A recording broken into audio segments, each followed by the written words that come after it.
What happened there? Stop. Oh, I guess, it is recording. Okay, good.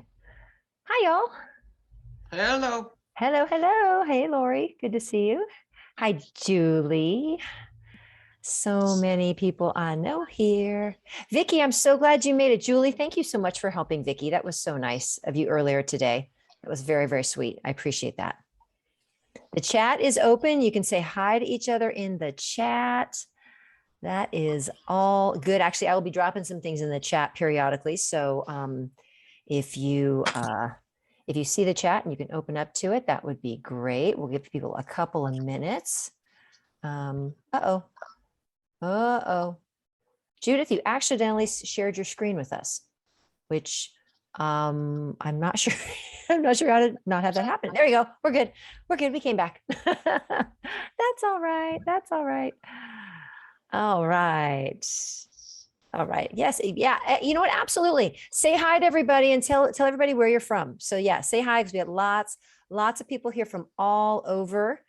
So it would be awesome to let people know where you're from, so I can see it too. Oh, Kathy asked that question. Kathy, you're so on top of things. Thank you. Right back at you, sister. Way to go. All right. For those of you who don't know, I am coming from beautiful small town of Danville, California, which is in Northern California, outside of San Francisco, about 45 minutes outside of the Bay Area, or in the Bay Area, outside of San Francisco. All right. Charlotte, I've seen your, Charlotte, I didn't know you were from Ontario. I've seen your name so many times. I'm like, I don't think I've ever seen you before, but I've seen your name like a ton of times. Oh, awesome. Gina Birch, you almost got a text message from me last night, but yeah, you did. You almost got one from me. All right. Good deal. Give people a couple more minutes to come on in. I don't have an option like to wave or to message on my. Are you on your phone? Outdated. Yeah. That's probably why. We just know you're here, Lori. But we can't see you though. We can't see you. And that's part of the fun. Why can't you see me? I don't know. Your camera's not on. There it is. It's on now. There you go. Okay. All right. Good deal. Well, welcome everyone. Hi, Anne. Good to see you too. All right. Awesome. Okay. Well, we are going to get ourselves moving here. I'm going to I'll give it another. Yeah, we'll be okay. All right. Lots and lots of friendly faces. Does everybody have something to write with and a piece of paper? You want to have something to write with, because y'all, I'm going to be dropping some stuff here. So you want to make sure that you have the opportunity to take notes. I will make sure that I give you enough of a heads up warning when those times are coming. There will be some questions that I'm going to ask you. You're not going to be answering them now, but they're going to be things that I will give you that you can then, you can journal on, and you can ponder, meander, think about, ruminate, all of those fun words that mean that y'all would put your little brain cells together and think about it. All right. Oh, Padge, it's good to see you. Okay. So I have to give a special shout out and a thank you to Padge, because Padge let me know that she tried to register and she couldn't, and I had limited it to 100 people, and that was not enough. So I opened that up. So Padge, thank you so much for your help with that. I appreciate it. All right. Okay. Well, I think we're going to go ahead and get started. So thank you. Welcome everybody. Welcome, and super happy you're here. If I have not met you, either online, either through, commenting and that sort of thing, or I haven't met you on a podcast or not.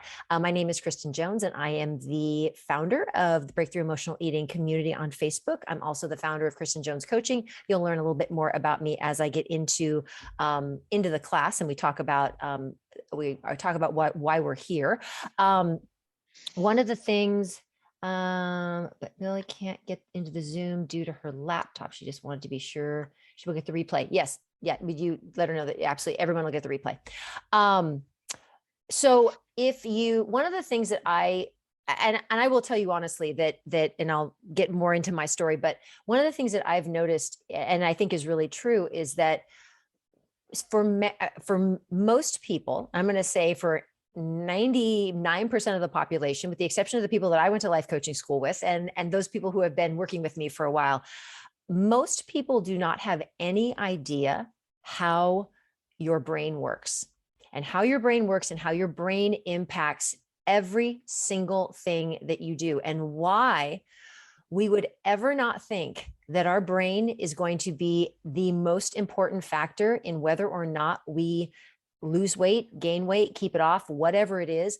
Why that is not that, for those of you who, and I'm sure if you're in this group, you've gained and lost weight a number of times. So you've been on diets, you've done all the things, and you know that people are not talking about our thoughts. They're not talking about what you're thinking about. They're not talking about how you're feeling when things are happening, when you're trying to lose weight. They're just talking about what you're eating, how much you're exercising, very, very basic, straightforward things. And the reason why I think they're not talking about it is, one, because I don't think a lot of people understand it, but also it is challenging to change. It's not easy because most of us, almost all of us, have been having these thoughts about ourselves and about food and about our bodies for most of our lives. And if you don't understand how your brain works and you don't understand the repetitive nature of your brain, it can prove to be very confusing as to like, why can't I just make a decision to change a habit, and why doesn't it just happen?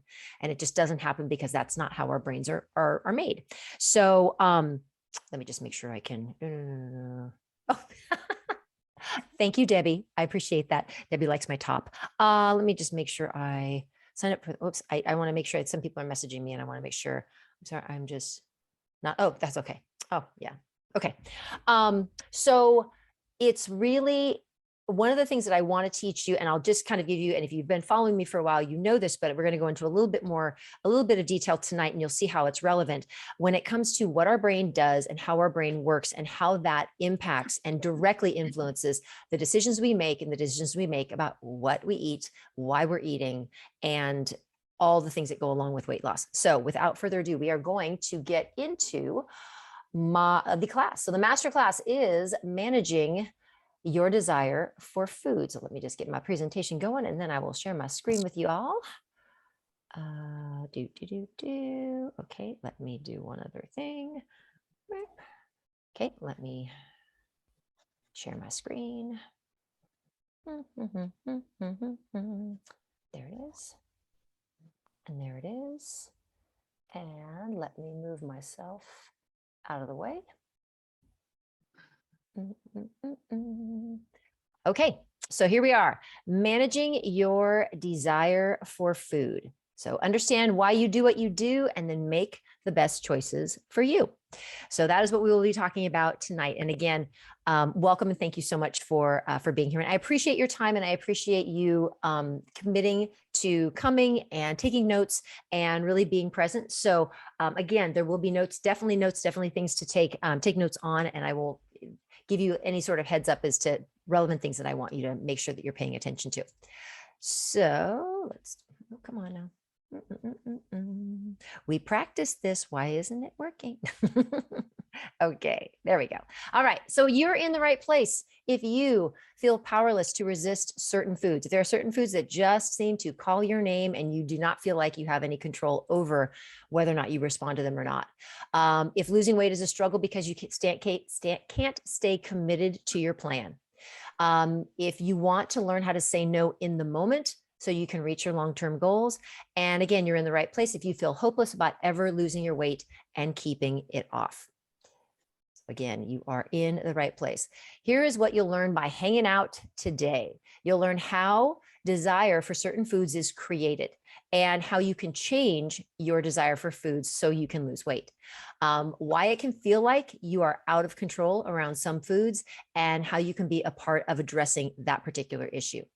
I'm going to go and definitely talk about the brain's involvement in the desire process and how to start to manage it effectively. And then finally, strategies to start using immediately to feel more in control of your desire for food and your overall achievement in life, as well as in your weight loss endeavors.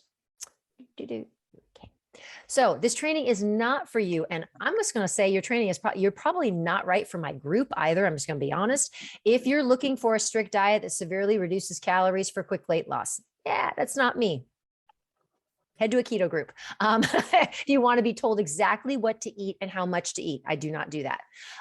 Believe that the only thing to consider when trying to lose weight are what kinds of foods you're eating and how much exercise you're doing. And finally, this training is not for you if you're willing to do anything, no matter how ridiculous it is, to lose weight. We just don't do those things. So I have 2 fun rewards for you for hanging out today until the end. So there are 2 bonuses that you're going to receive. One of them is going to be a personal mindset shift guide that I will put the link in the chat. I'll also send it to you. I can also send it to you in Messenger. For those people who are on phones, you can just send me a message in Messenger and just say, I stayed till the end, and I will send it to you. And then there's also a get outside guide, which will give you some benefits to being outside, the different things, just so you have a little bit more knowledge about getting yourself out of your house and why that's a good thing.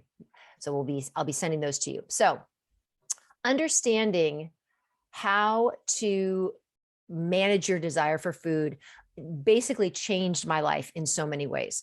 So I have 3 pictures here. This first one is up at my parents' house and my sister's house. This scene is one of our scenes within my family. We do a lot of charity work around the holidays, and we feed the homeless during our holidays up in the Northern California area. And so one of the things that we would do is we have these big assembly lines where we make all these sandwiches. This scene here would have been completely out of my control. Like I would never have been able to manage like being there, not eating your meatloaf sandwiches. Oh my God, I love that. And it would be so hard for me. So this picture was really relevant to me because this would change my life. So that my life would be so different if I was not able to manage how I feel about food. I was always a very secretive eater, would never have let my boy Jackson into my life had it not been for me getting a lot of my own issues dealt with. And again, managing my eating has changed my life in so many different ways. One of them being, as a result, I became a life coach and a weight loss coach as a result of really taking myself through the process, not only that I learned in life coaching school, but also that I kind of adopted from working with a life coach as well. So just so many benefits for me personally have happened as a result of kind of understanding why I desired food so much. Wrong direction. Hold on a second. Okay. So a little about me. So again, certified life and weight loss coach. I'm a personal trainer. I'm a Pilates instructor, and I'm also a weight management specialist. I'm the owner of a business called Kristen Jones Coaching, where I do not only weight loss coaching, but also life coaching. I'm a former mentor and coach for the Online Trainers Federation, where I did business coaching for fitness professionals who wanted to take their businesses online. And I'm the author of the Amazon bestselling book, When Food Is Your Drug. So my journey happened, my journey with emotional eating started many, many years ago when I was about 8 or 9 years old. I can remember food being the center of all of our lives, my families especially, and that's going to be really relevant to what we're talking about today. I come from a family that's from the South. My Nana and Papa were from Oklahoma, and the only way you showed love was by having a meal with people. And when we ever got together, there was never a time we got together where there wasn't food, and that became an expectation. And that's something that you will definitely hear when we talk about the patterns and the establishing of the patterns within our brains. Mine started really, really early. So I became very active in the fitness industry and in health and fitness early on, because I think I knew I had a pretty significant problem and I really wanted to deal with it, but I didn't know how. So I knew I wanted to do something to help other people, but I didn't know how to help myself at the same time, because I knew there was a healthier way than what I was doing and how I was choosing to try and manage my weight and my eating. But as a result of that, I fell victim to an eating disorder. I had a full-blown eating disorder by the time I was about 16. And it became clear to me as I progressed in fitness that I knew that my mission in life was I didn't know at the time that it was going to be to do this kind of thing. But I knew that I wanted to help people end kind of the body and weight expectations that we put on ourselves. I know that's one thing that I definitely had done for myself.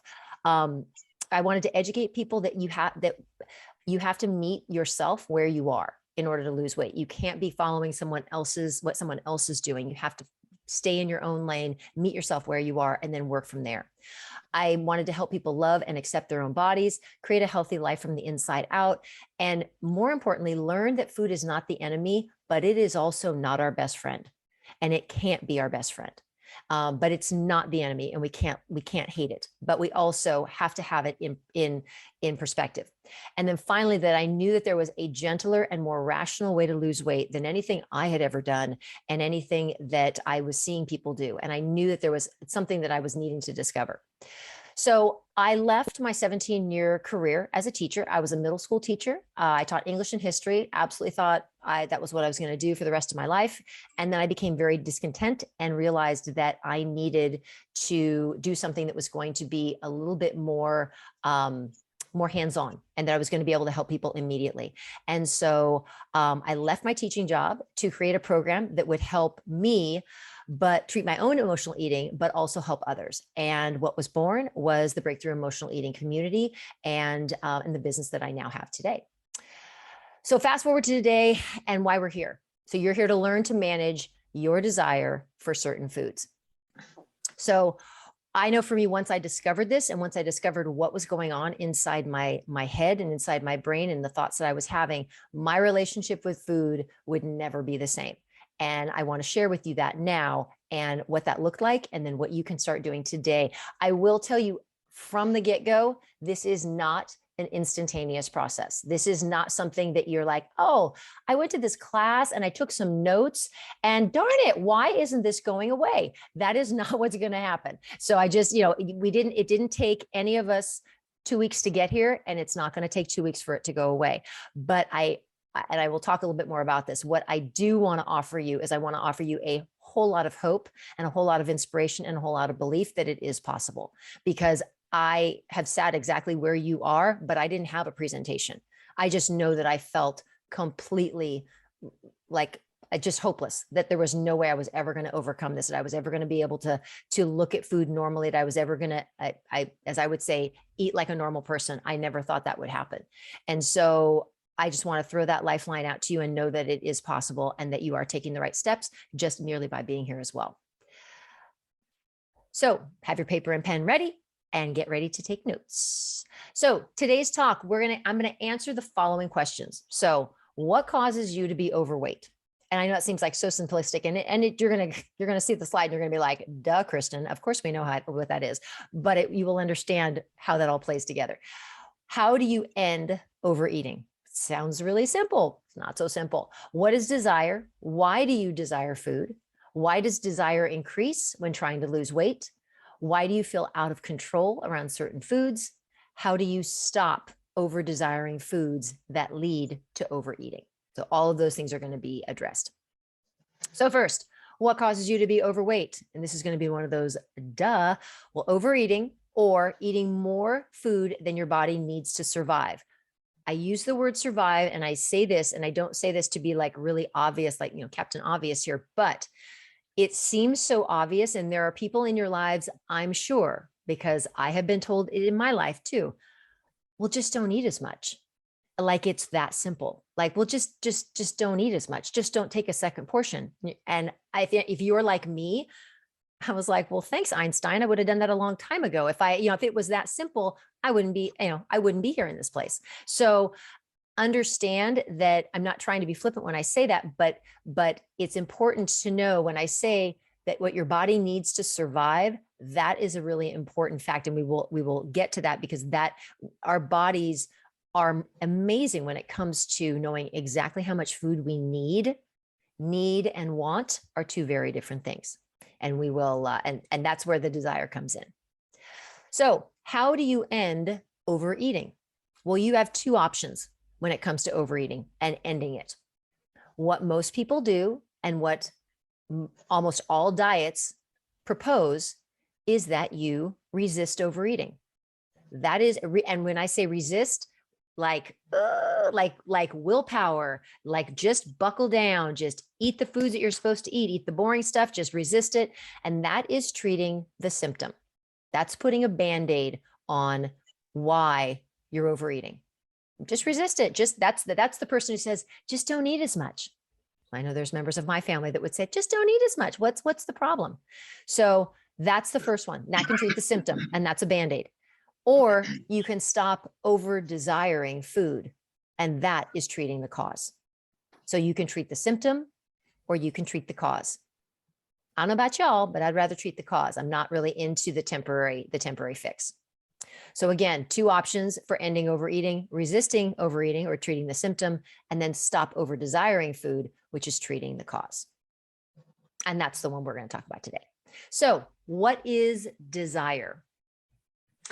Before I get into this, I'm going to tell there may be some of you as I'm talking and as I'm saying this, you maybe think like, oh, she's saying it's my fault.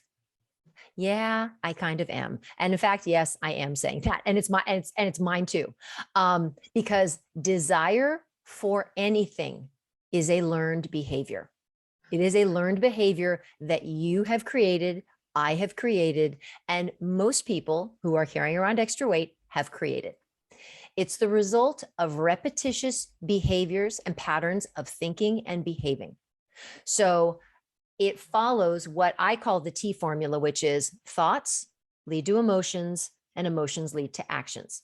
And thoughts, emotions, and actions, all of those things play together. And so it always starts with a thought. It doesn't start, you feel like it starts with an action, but it doesn't. It starts with a thought. So it starts with a conscious thought, and something to remember about conscious thoughts. And when I say conscious thoughts, I mean, as I'm sitting here, as you're sitting here listening to me, you are consciously using your brain to listen to what I'm saying.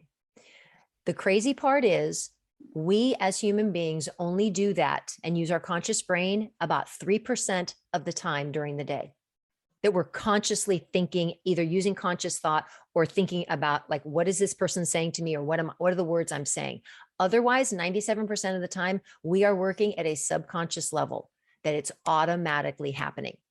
Automatic. Like when I'm snapping my fingers, I'm not thinking about it. It's just happening. I mean, I'm thinking about it, but like my fingers know what to do because it's a repetitious behavior because I know how to do it. So 97% subconscious, 3% conscious. So it starts with a conscious thought, but with repetition over time, it moves. So I'm going to give you an example.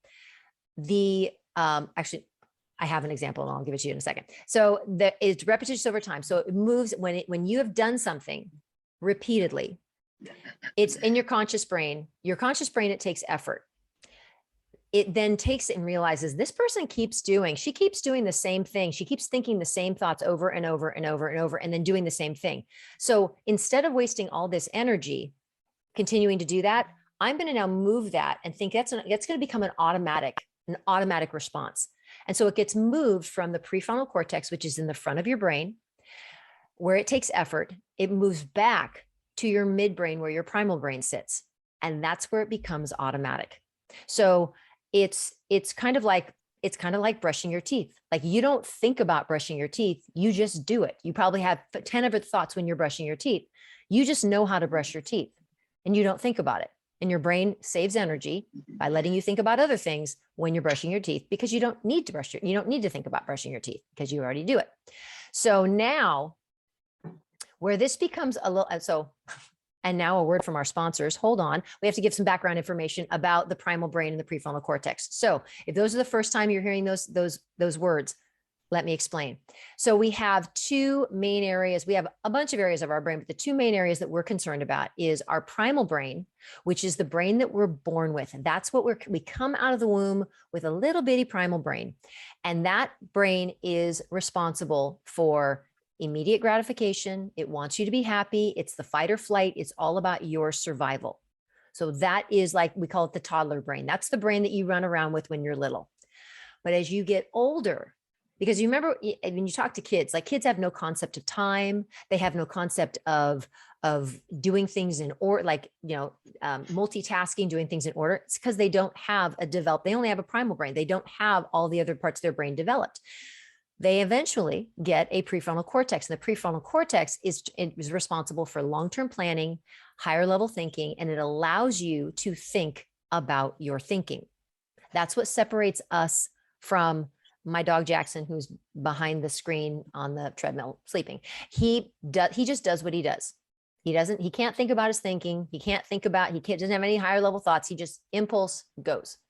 That's what separates us from animals, is having that prefrontal cortex and being able to think about our thinking and have that higher level thinking. So that's a little important background piece.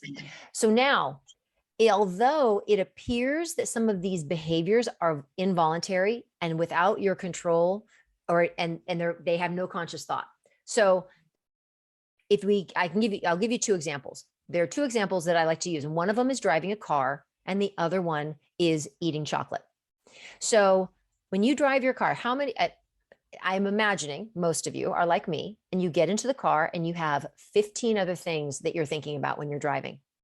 And all of a sudden you realize, oh, I'm at my destination and I have no idea what happened. Like it just, I just do my thing. I'm like the power driver. I've got all sorts of things. I'm multitasking, doing all kinds of crazy stuff. That is an example of repetitious behaviors that your brain has taken from your prefrontal cortex and moved it to your primal brain, and it happens automatically. Now, when you get to your destination, it's like you've done something. You're like, hey, I got here. I didn't get in an accident. Woo, that's exciting. Your brain gets this little bitty reward of dopamine. It gets this little bitty like, all right, good job. This little reward of you did something really, you got to your destination and you didn't hit another car. You didn't kill anybody. That's awesome. You get that very little hit of dopamine. And that's the reward that you get for performing this repetitious behavior. Let's go to the second repetitious behavior. I would say eating chocolate after dinner on the couch watching TV.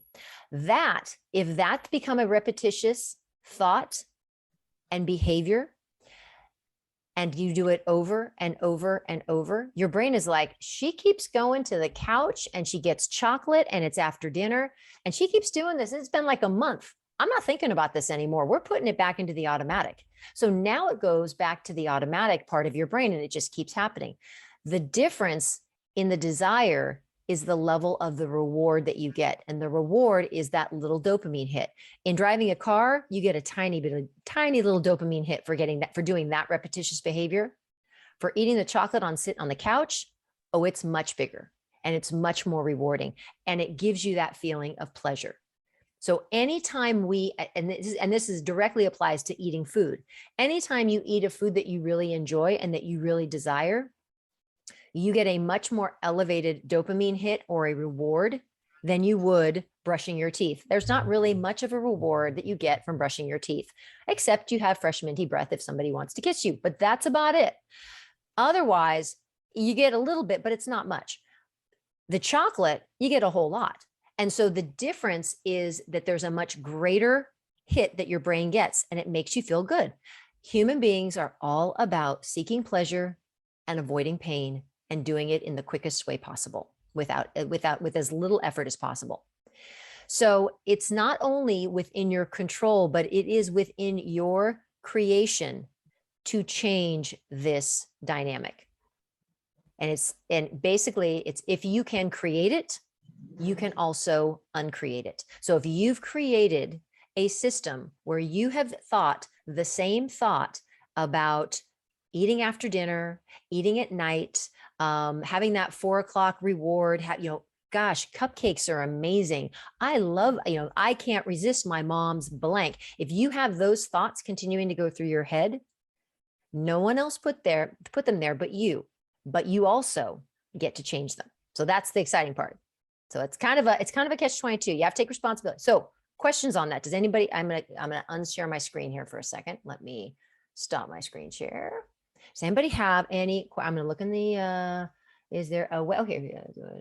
Oh, is there a way to print out the slides? I can see about that. Absolutely. I can, me or my trusty sidekick, Kathy Perez, can figure it out more. She's my Google expert. So does anybody have any, you can pop a question into the chat, or if you want, you can just raise your hand. That's fine too. And we do the little yellow hand raiser if you go to, what is it more? No, it's reactions. You go to reactions down on your, at the base of you can raise your hand. It's very exciting.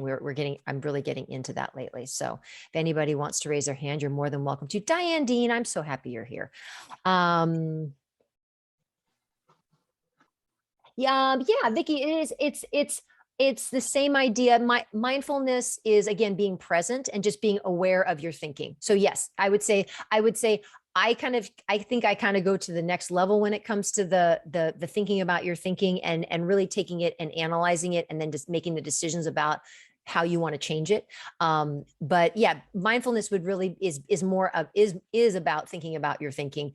And then I actually take it that next step of how do we then change, how do we then alter those thoughts? What do we do with, now that we've realized the thought doesn't serve us, how do we then change it? How do we then shift it to make it so it works for us? And we'll get into that as well. Okay. What if it is just any food? So you mean, Charlotte, do you mean like it's just food in general? So it's not anything specific? And you can unmute yourself, absolutely jump on in. Yes. Okay. So it's any food. And would it be specifically, so that's going to be, then my question would be, what is the story that you're telling yourself about food? You have food has some sort of, kind of like for me, like it has that warm hug from the family, it's like it's that kind of dynamic. And so we're going to get to that. So I'm glad you mentioned that. So yeah, it doesn't necessarily have to be, because some people have a real draw to a certain type of food. And some people it's just food in general, because they have those thoughts that make it, again, make it like that warm hug that gives them pleasure. And so we'll definitely be able to take that piece and make the adjustment to make it with any food. Yeah, absolutely. Cool. Okay. Can you specifically please talk about sugar and chocolate for a moment? Yes. Do you think it's possible to be physically addicted to those or other foods? I'm going to say no. I'm going to say physically addicted. I'm going to say no, because, and Gina Birch, I'm going to ask you to jump on in here, because I'm going to parallel the addictive quality of alcohol and the addictive and an addiction. I don't think you're addicted to a food, I think you're addicted to what it does to you. So Gina, jump in. If you think, I want you to, you and Joanne are my addiction specialists here. So what are your thoughts on that? I agree with you. I mean, I'm a recovering alcoholic, so alcohol was addicting. If I took one drink, I couldn't predict how many more I was going to have. I couldn't predict what was going to happen. And for a long time, I told myself that I was addicted to sugar and flour. And I've tried a different 12-step program that was pretty restrictive with food. And what I learned here with Kristen is that's just a story I was telling myself, that I can absolutely eat a couple bites of pie.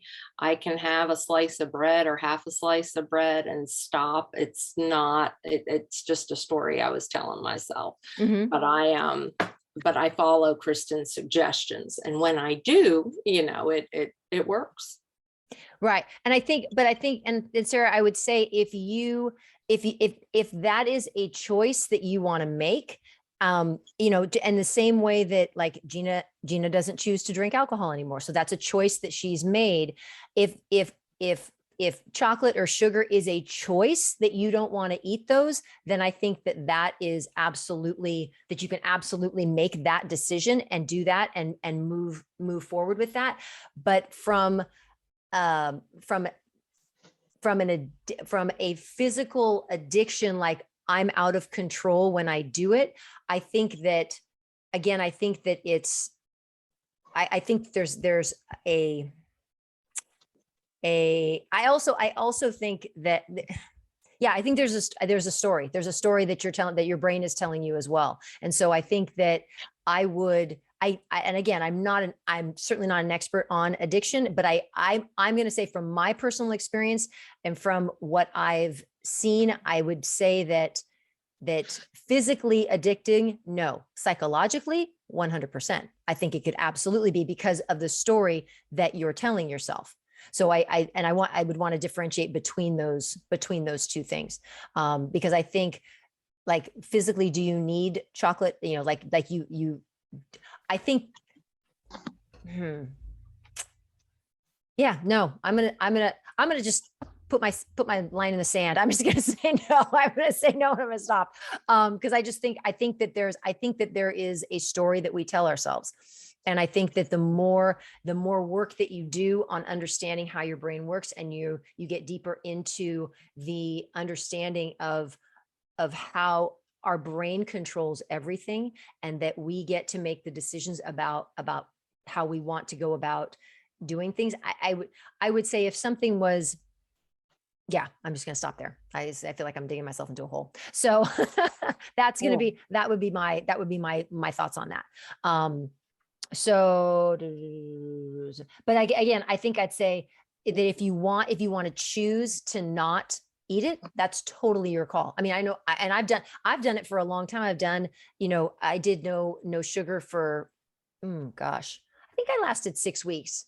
It was hard. It was really hard. And now I just don't, I wouldn't do it now, just because I just don't feel like it's, I would only do it if I wanted to be mean to myself. And I don't find it to be necessary anymore. So yeah. Mm-hmm. Yeah. Joanne. Hi, listen, sweetie. Good. How are you tonight? Listen, I just wanted to say something here. Please. I'm a recovering alcoholic also. And there is a difference, because alcohol, we don't drink. Food is around us all the time. Mm-hmm. I'm going to tell you, for me, the obsession to drink was taken away. Okay. Mm-hmm. This is a whole different story for me, mm-hmm. is the food part of it, because I deal with food every day, where alcohol, the obsession, I don't deal with alcohol anymore. Do you understand what mm-hmm. I'm saying? Yeah. So that's why this is very different for me. Mm-hmm. Mm-hmm. So I just wanted to share that. Yeah. Thank you.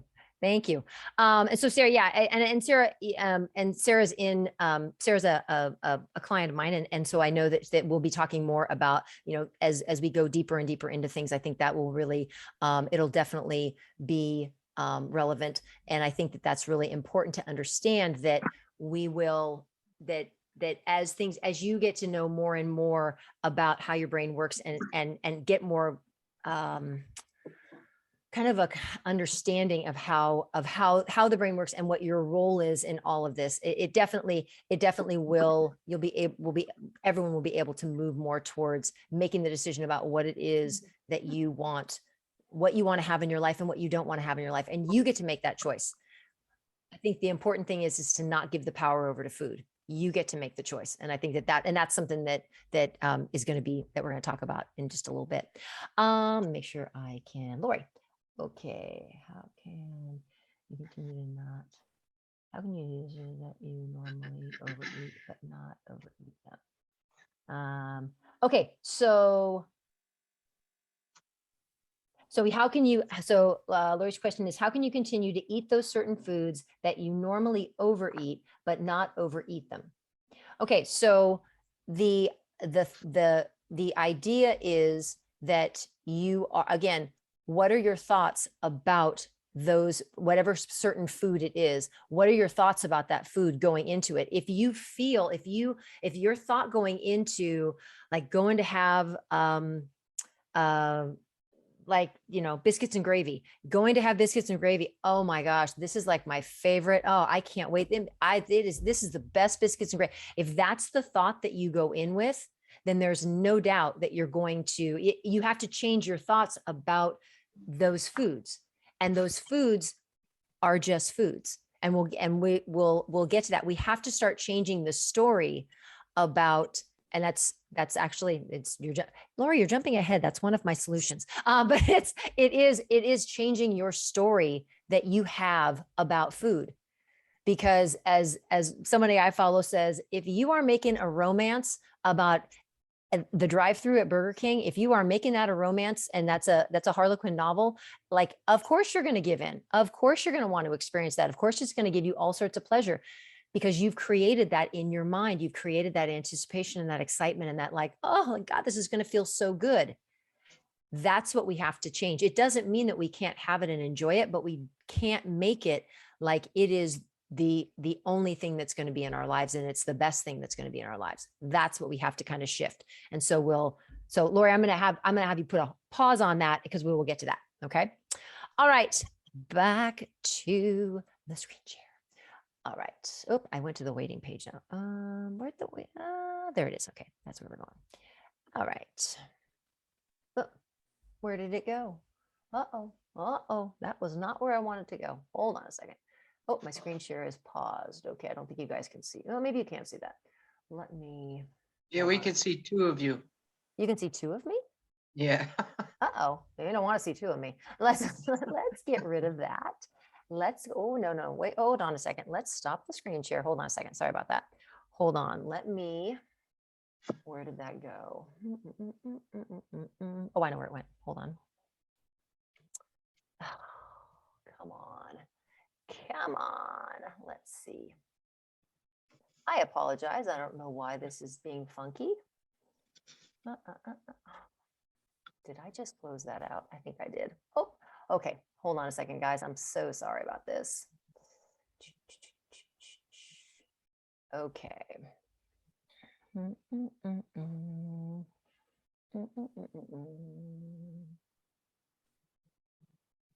Okay.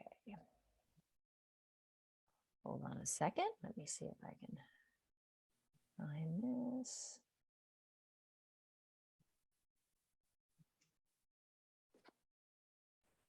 Okay. All righty. There we go. Okay. Okay, here we go. Got it. Okay, let me move this. Okay. Thank you for your patience. Appreciate it.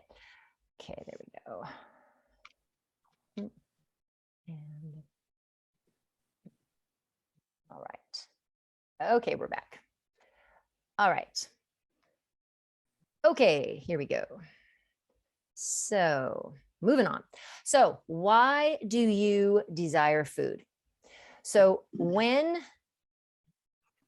you eat, food creates a reward in your brain. As I talked about, that dopamine response and that dopamine pleasure that you get. And we get that anytime we eat food, anytime we accomplish something, anytime we achieve something. I don't know about any of you, but you do get a little hit of dopamine when you do a little check mark on your little to-do list. That gives you that little bit of reward. For those of people who have children and you've used stickers and you've used like a reward system for your kids, that gives them a little bit of a dopamine hit. They enjoy that. So every time we eat, we get a little bit of a release of dopamine, which results in a pleasurable feeling. So conditioning and beliefs, so like family conditioning, beliefs that we have, beliefs that we've been told, they have led you to believe that you should get a large amount of joy from food. For me, it was, again, growing up with a family from the South, that is what we did. That was who we were. We went to my Nana's house and you walked in the door and she immediately got a frying pan out and started making legit biscuits and gravy. I mean, it didn't matter what time of the day it was. She did it because that's how she showed us love. So to me, in my mind, when I was 8 years old, food became something that was very important to me, very emotional. And it was the hug that was always there. And so that increases your desire. When you have those thoughts going through your head of, I should be getting a lot of joy and a lot of happiness from food, that increases your desire, because who doesn't want to feel happy? Most of us do. That's part of the issue.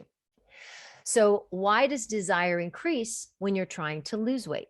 You know, it seems like when we try to lose weight, when we try to cut back, when we try to, just everything escalates. We want food way more. Well, when you cut back on food and you don't address that underlying mechanism of desire, and why you desire it, your desire increases because you're being withheld the thing in your mind that you think brings you joy, that should be giving you joy, and that does give you joy. And so when that's withheld, yeah, that doesn't make you happy. You don't want that. So that increases the desire because that feeling, that good feeling, is being withheld from you. Willpower, again, treating the symptom, is really irrelevant because the brain's desire for food or your desire and the desire that you've created is more intense and can override willpower anytime. So the desire for food, that's why when we just try to go on willpower and you just try to I'm just going to, I'm going to suck it up. You can do it for maybe a day, 2 days, 3 days, but then it's we don't have enough. We don't have enough. Willpower is not strong enough to override the desire that we have, because the desire, we know that connection with that reward that we're going to get when we eat. And that's way more powerful and way more of what we want. So why do you feel so out of control around certain foods or around foods in general? So your brain is running what are called thought errors. And thought errors are beliefs that you have and that you hold on to and that you've been taught that justify why you're doing a certain action, like eating. And so an example could be I need chocolate after a meal. That is a thought error. That is a belief that you've told yourself over and over, and that you now are yep, it's automatic, because your brain's we're not going to keep thinking about that. We're just putting that back in the automatic, that yes, we totally need chocolate after a meal. And that is 100%, that's Bible. That is absolutely take it to the grave real. Another one, I must eat popcorn when I watch TV. It could be anything. I can't resist my mom's lasagna. All of those are thoughts that you've created over time, and you've continued to repeat them. And so your brain is well, yeah, that's just what we do, because your brain is programmed to respond to repetition and to what it's familiar with. And so when we keep thinking the same thoughts, then we keep getting we get the same emotional response with those thoughts. And then that leads to our feelings, and that leads to our actions. So again, sounds kind of harsh that I'm man, I'm just throwing it down, making you guys all responsible for this, but we are. Each one of us is responsible for this. So it creates a perceived, again, those thought errors that, I love my mom's carrot cake. Amazing. Creates a perceived desire for food. It results in an increase in your urgency for food. Again, because you've convinced yourself that your happiness is tied with that food, or with food in general. And again, this is super important. It is not the food that is creating this desire. It is not the food at all, but it is your thoughts about the food. And it's your story that you've created about the food and how it will make you feel. It is not about the food sliding down your throat and how amazing it is. It is about how it makes you feel. And that is what's driving the desire. So when you feel out of control around a certain food or foods, you have to ask yourself, and I have some questions for you to ask, but you have to ask yourself the question of how is it, how do I want to feel? And why do I think that just this food is the only thing that can give that to me? Because that's what you've created, that story, and that's what you bought into. So change your beliefs and your thoughts about food, and your desire for it will change as well. So change your beliefs and your thoughts about food, and your desire for it will change as well. That's pretty exciting. So your overall goal, if you are trying to lose weight, which I think most people are, is to reduce your desire to overeat, because that will in turn reduce your weight. So here comes the big stuff. What is the solution to over desiring? So what is the solution to over desiring? Well, the solution lies in why you are desiring food in the first place. So why you are desiring food in the first place. And again, it is not the food. I'm just going to tell you, and that's the ongoing mantra in my membership group. It's not about the food. This is so not about food. It is so about you and your thoughts and your beliefs and your feelings and all the things. When you eat, when you aren't hungry, you are eating to cover up, avoid, and distract from emotions that you do not want to be experiencing. We do not need, as human beings, to eat unless we are hungry. We do not need to eat. Do we? Oh, heck yeah. Heck yeah. And I've had people come back to me and say, but what if it's just because it tastes really good? And I just want to eat it because it tastes really good. And the lie about that is it's not about the taste. It's about how it makes you feel. And that is emotional eating. To eat so you feel a certain way. Because we've talked about this in the membership very recently. And Lori, right, you're on my camera right now. So we've talked about how it's usually the first 1 or 2 bites that really taste the best. Yeah. And then it starts to dissipate. Yeah, it doesn't taste as good. Right. But we tell ourselves, we keep chasing that first bite. We keep chasing, like, if I eat more, maybe that really first bite's going to come back. That amazing first bite is going to be there. It's never going to be there. Right. Yeah. And you have to tell yourself that. You have to remind yourself that. So that's super important to remember that the first bite that we have, the first and second bite, those are the best ones you're going to get. To keep eating, it's not going to get any better. You think it's going to get any better. And you're going to tell your brain, oh my gosh, if we eat this whole bowl of banana pudding, it's going to be so good. And it's not ever going to be the way it was in the beginning. But we tell ourselves, gosh, I just got to keep eating because it's going to keep getting better and better and better. And it really actually doesn't. It's actually the opposite.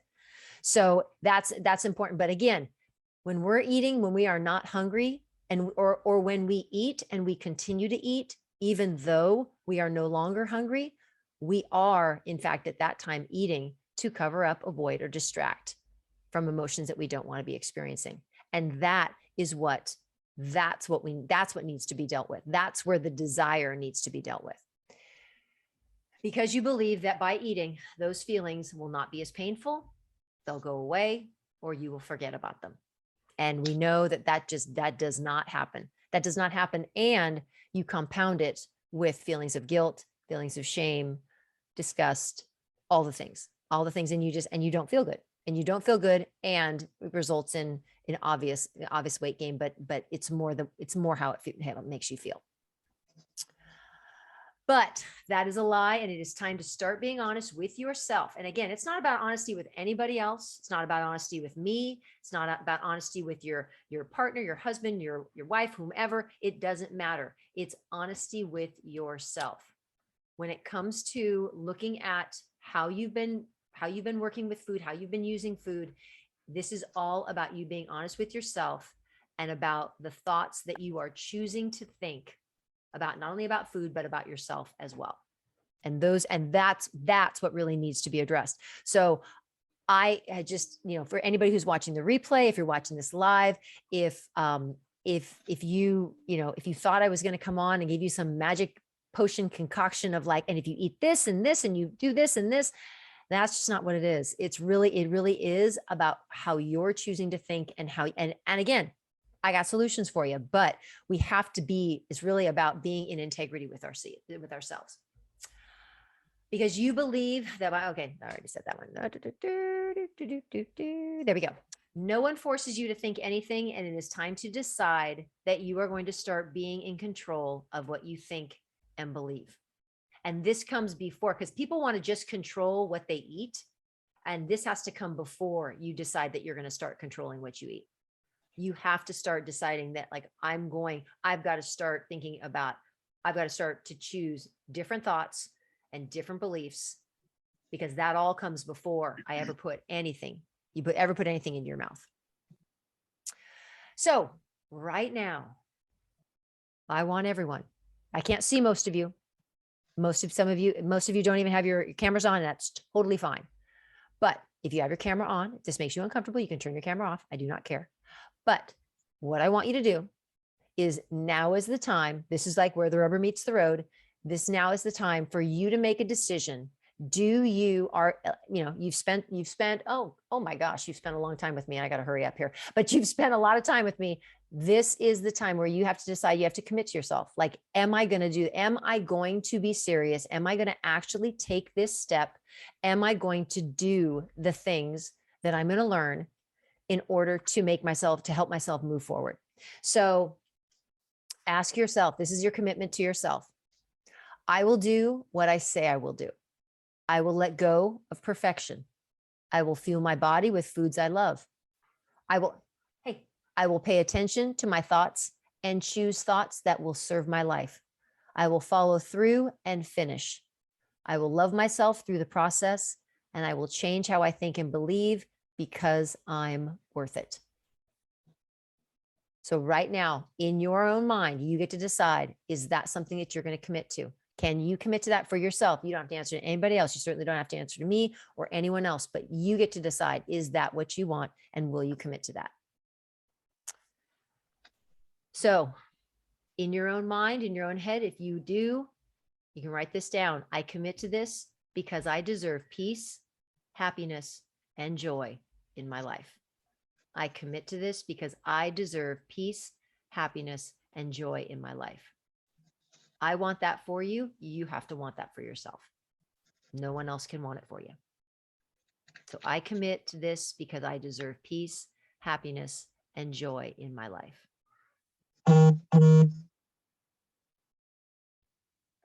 All right. Here we go. Now we get to the good stuff. Steps to reduce your desire for foods. We got 3 of them. Here we go. Step number 1. You have to embrace that life is 50-50. You have to embrace that life is 50-50. What does that mean? It means that life is made up of 50% positive emotions and 50% negative emotions. You will not always be Deal with that and don't fight it. That is the problem. We spend so much of our energy so worried about, well, everybody else is happy and I'm not. And so when the moment we start to feel uncomfortable, oh, I can't deal with that. I've got to eat something. I've got to do this. I've got to do that. I've got to do something so I don't have to feel that way. No, we have to stop chasing food as the elixir for why we're not happy. And we just have to be okay with, you know what? Bad stuff is going to happen. Bad feelings are going to happen. And that is part of life. So allow negative feelings instead of trying to eat to avoid them. Allow the negative feelings instead of trying to eat to avoid them. Your desire to eat to avoid bad feelings will only increase if you choose to believe that this is true.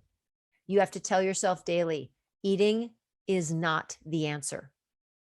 Eating does not take, you have to tell yourself that eating does not take away those bad feelings, because you eat and you may feel a moment, a very brief moment, and then those feelings come right back. But your brain, because you've thought it so many times and you've done it so many times, your brain's like, oh, she doesn't know what she's talking about. Yeah, let's have a cupcake. It's going to make her feel better. No, you have to stop. You have to break that pattern and you have to replace it by telling your brain, no, this is what I'm going to do. This is how I'm going to deal with bad feelings. I'm going to let them be there. I'm going to allow myself to feel my feelings, and food will not be the answer. But you have to be very directive with your brain. And I know it sounds absolutely crazy to think about having a third person conversation with your brain, but you have to. That's your brain does not, your brain is like a third person. And if you're a client of mine, you know, I talk all the time about like naming your brain, giving your primal brain a different name and talking to it. And, you know, because it's not you, it's not what you want.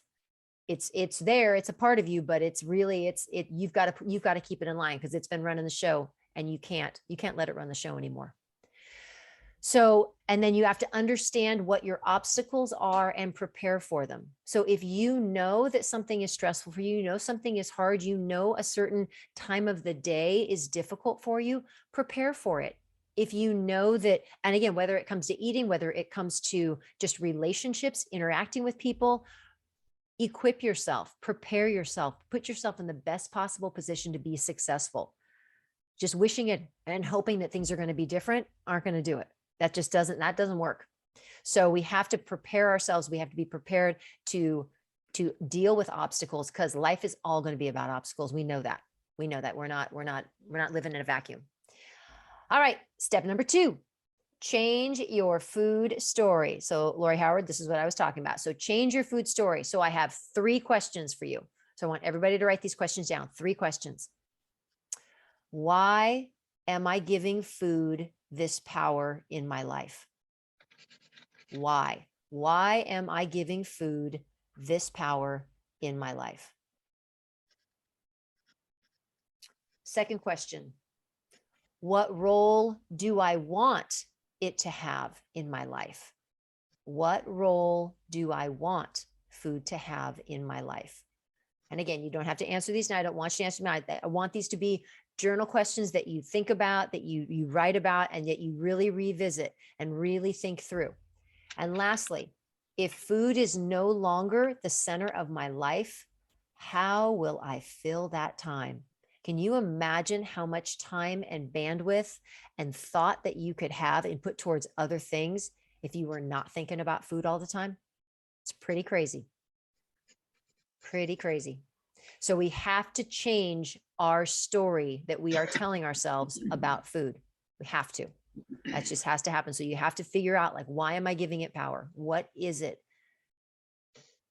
Do I not have enough other stuff going on? Is there a situation that is not working for me that I'm choosing to avoid? And food is I'm giving food the power because I don't want to deal with that.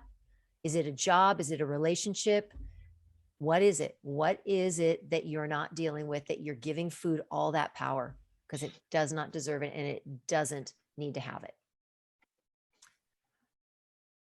Probably the most powerful thing that I have ever said to myself, and that I continue to tell myself all the time, is food is never going away.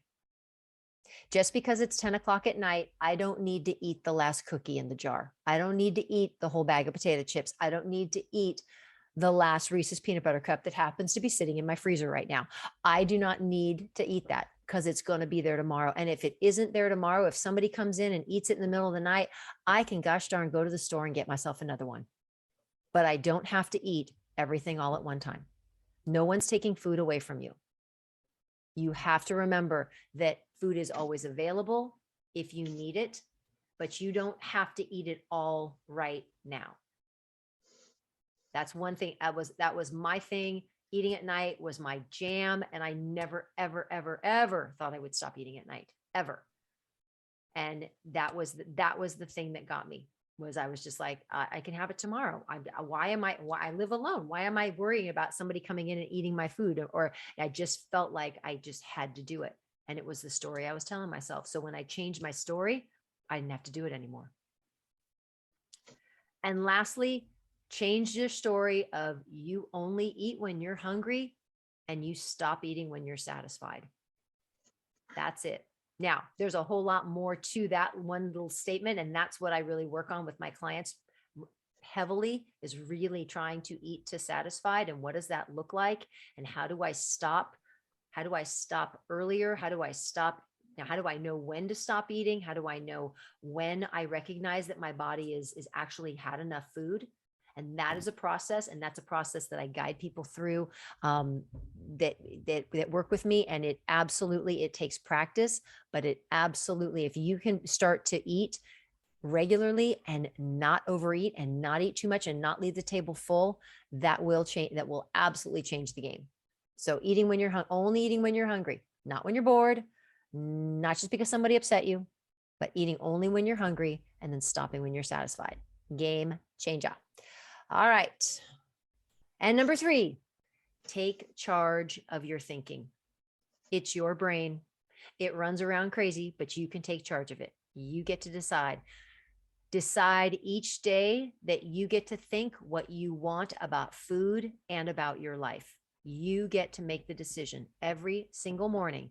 You get to decide, how do you want to think about food in your life, its place, its involvement, and then you get to think about your life as well.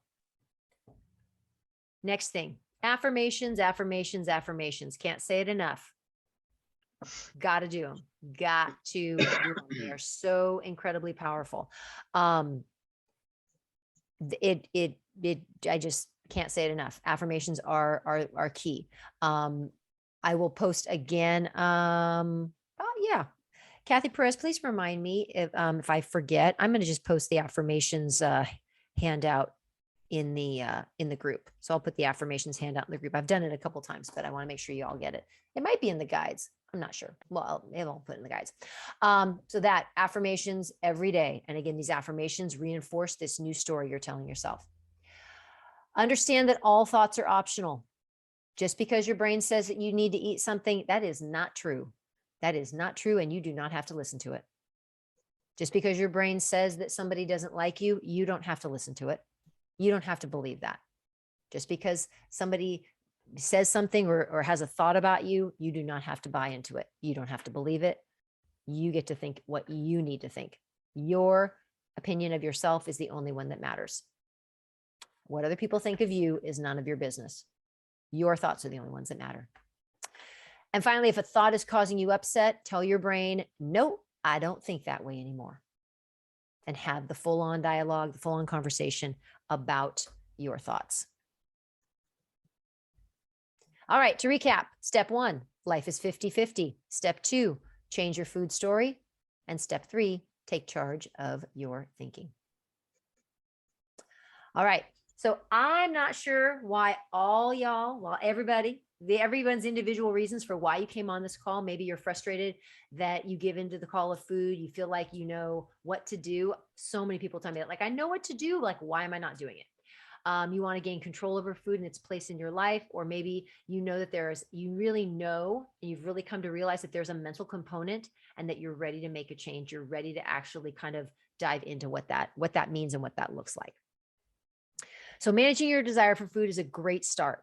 And if you're still here in the class, then I know that you have the commitment we talked about earlier to follow through and to make changes happen in your life. And again, it's baby steps, it's small steps, it's just taking those steps and moving forward. And it's not instantaneous and it doesn't happen overnight. But the 3 things we always talk about is patience, time, and consistency. That's what we need: patience, time, and consistency. So everything I've talked about today is not theory. It has been tested by my current and past clients as well as myself. And I know that it works. I know that it works. And I know how much work it takes. I know that it takes commitment, and it takes giving yourself the gift of realizing that, like, I am important enough. This does matter. I am important and I want to overcome this. And it doesn't matter what size you are. It doesn't matter how much weight you have to lose, wherever you are, whatever your relationship with food is, it's important that you decide how you want to move forward. So if there's one thing I want you to, there's one thing I want you to take away from this last hour, is that there is hope and faith that you can change your relationship with food, and more importantly, your relationship with yourself and how you think about yourself, how you feel about yourself, and again, how that translates and how that relates to food. But it can't just be hope. It can't just be hope, but you have to have, you can't just kind of be like, oh, let me just close my eyes and like do the little fairy dust and hope that it's all going to work out. You have to have a proven system that will provide you with a step-by-step path to follow, to get clear directions on what you need to be doing.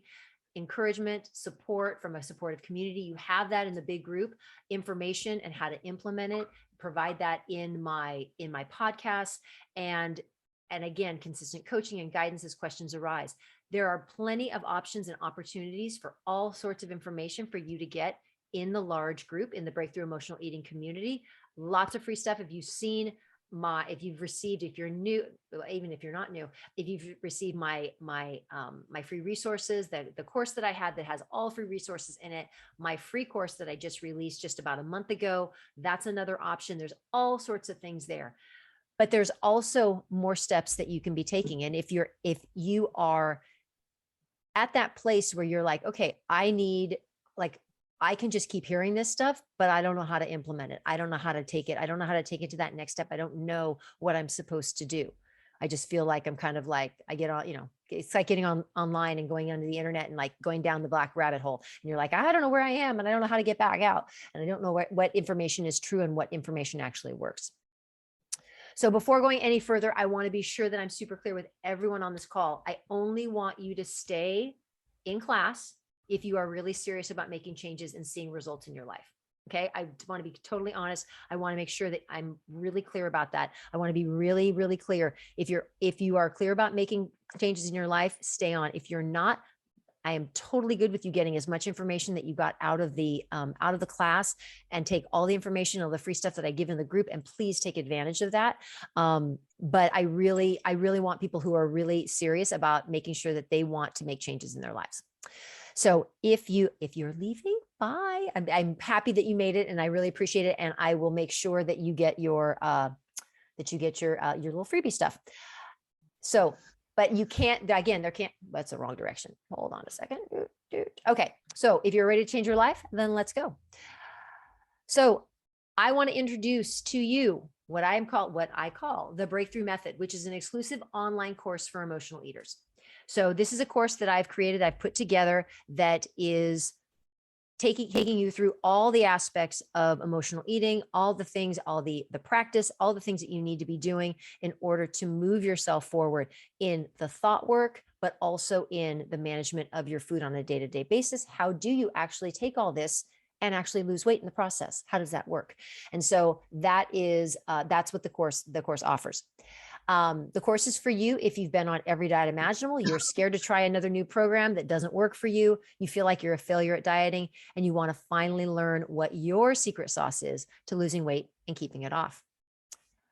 In this course, you'll learn how your brain and thoughts work, how you harness the power to lose weight, talking to yourself. We all need to talk more kindly to ourselves, that your self-worth is never in question, that you are always worthy of everything that you have in your life, and that you can love your body and yourself exactly where you are in order to make progress.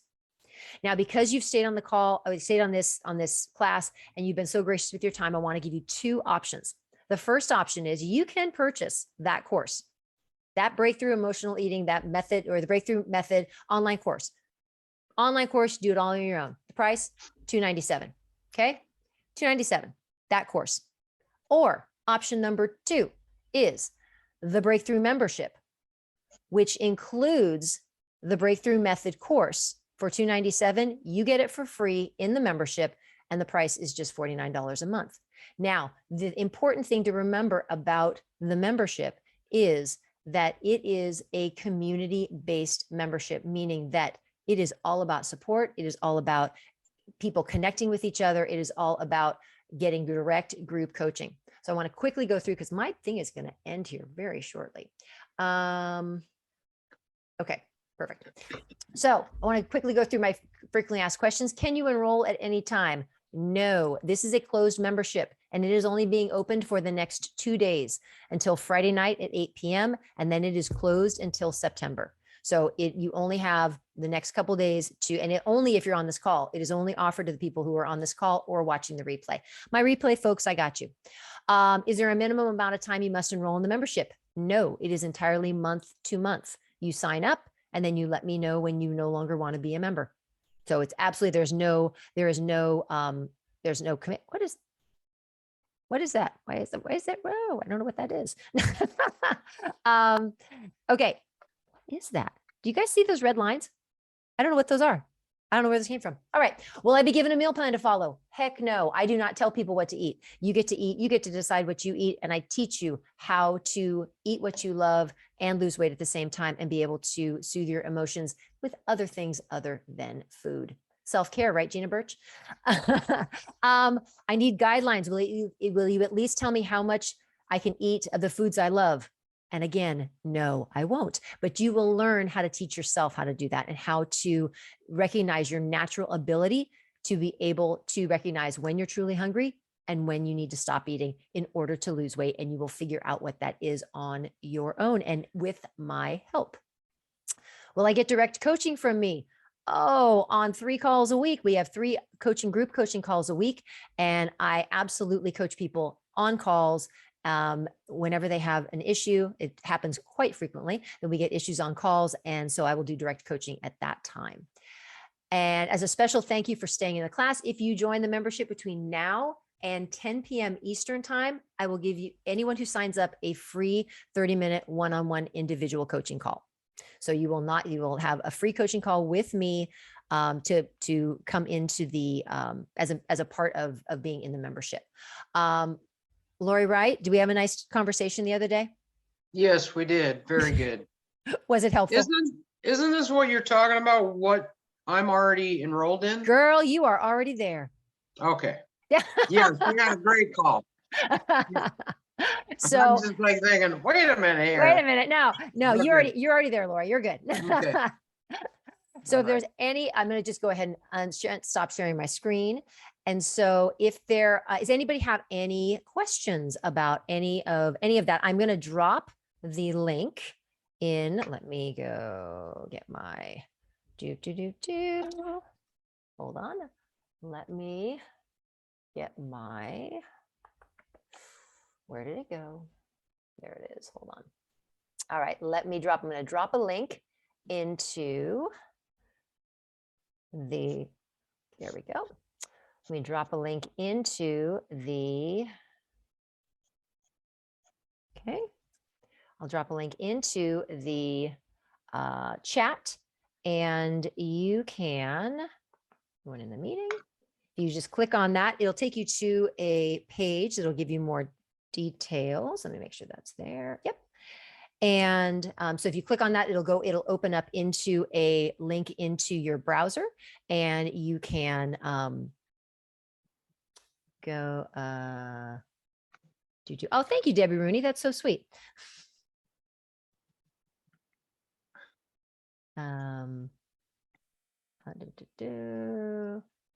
Yes, Nancy, that's absolutely possible, 100%.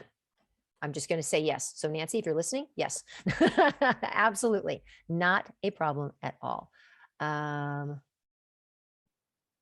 Oh, yeah, maybe I did. Thank you, Kathy Perez. Maybe I was writing all over myself here.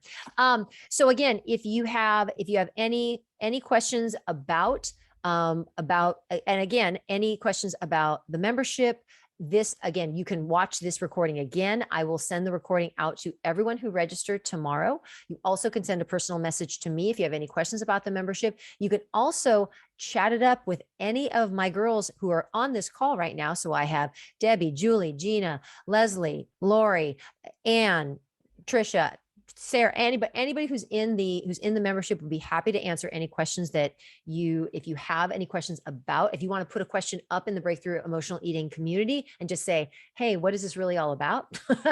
You absolutely can ask those questions at all. There is, let me see, the membership includes online course access. Yes, Paget includes everything. Yes. So it's thank you. It's the course. It's the big course. And also there are, and I forgot, I didn't even talk about we also have a homework group too. So I run 3 calls during the week, 3 coaching calls during the week that people jump onto, but there's also a homework group that is run by one of our members that I am not, and it's not that I'm not a part of it, like I'm getting shunned from it, but it's a really informal homework group. If anybody wants to chime in about the homework group, you can drop a comment in the chat, or you can just jump in. I sometimes think that the homework group is more powerful than what I do. I think it is. I think the homework group is more, because the other coaching calls, it's just more of an open forum. And not that I've ever been on one before, but I hear about it all the time. Right, Jackie? The homework group is pretty cool. So I think that is, what is this? Not sure why, but the link shows.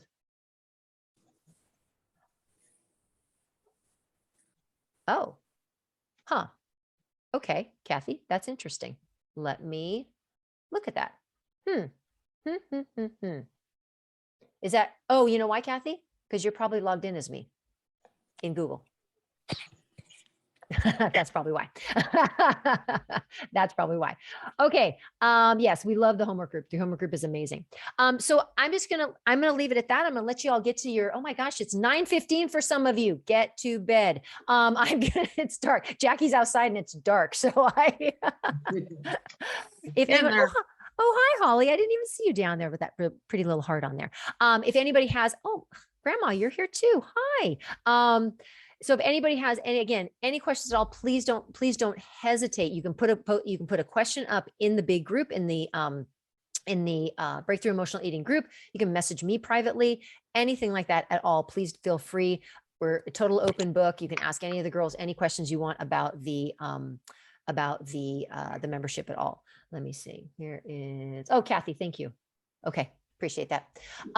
So if there's not any more questions, if anybody, I'm going to send you all off into the night and make sure that you have gotten all the information that you need. If you have any questions, again, this is going to be sent out as a replay tomorrow to everybody who registered. So please feel free to watch it again, fast forward through the technical difficulties and all that good stuff. But if you have any questions about anything, please don't hesitate to let me know. You can ask Kathy in the group too, as well, or me. We'll answer any questions that you have. Okay. I hope it was helpful. I hope that it gave you some things to think about in the way of thoughts and what you can do to start managing. Again, managing food is not about not keeping it at the house. It's about what you're thinking about it in the story that you're creating. And so we definitely we all have things and all play a role in that. And we get to, it's very, I hope that you see it as very empowering. So we'll go from there. All right. Thank you so much. Have a great rest of your night. And I will see you all in the group. All right. Take care. Thank Bye. you. Bye. Thank you.